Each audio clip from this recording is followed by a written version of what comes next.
Good morning. A Master Susam Pratik Meher from class 10th Shamford Futuristic School, Balangi. Today, I want to talk about something very important. We often see on the news, but may not fully understand war. Not just as a national news, but as a global concern. When a country goes to war, it's not only soldiers who suffer, it's innocent civilians, families who lose their homes, children who lose their childhoods, and millions who are forced to flee as refugees.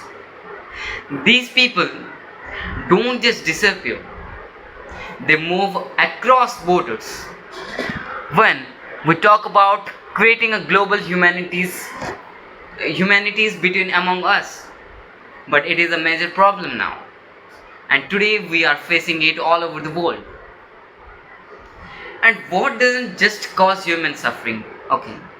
It causes economic shockwaves.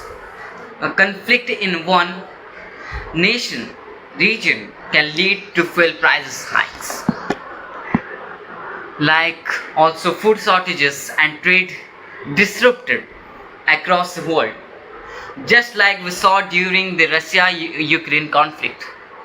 Then comes another silent consequence: the rise in terrorism and organized crime. War-torn regions often fall into chaos, then giving space for extremist groups and illegal trafficking to grow. What starts in one country quickly become a global threat. And let's not forget the environmental damage. Bombings, oil spills, chemical weapons, all of these ruin ecosystems, poison water sources too, and harm the planet we all share. So, what steps can we take, or what can we do, or what do we do?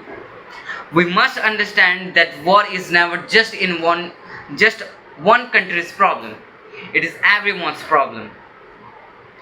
The world must respond, not with more weapons, but with peace talks, humanitarian support, and that will to rebuild broken nations.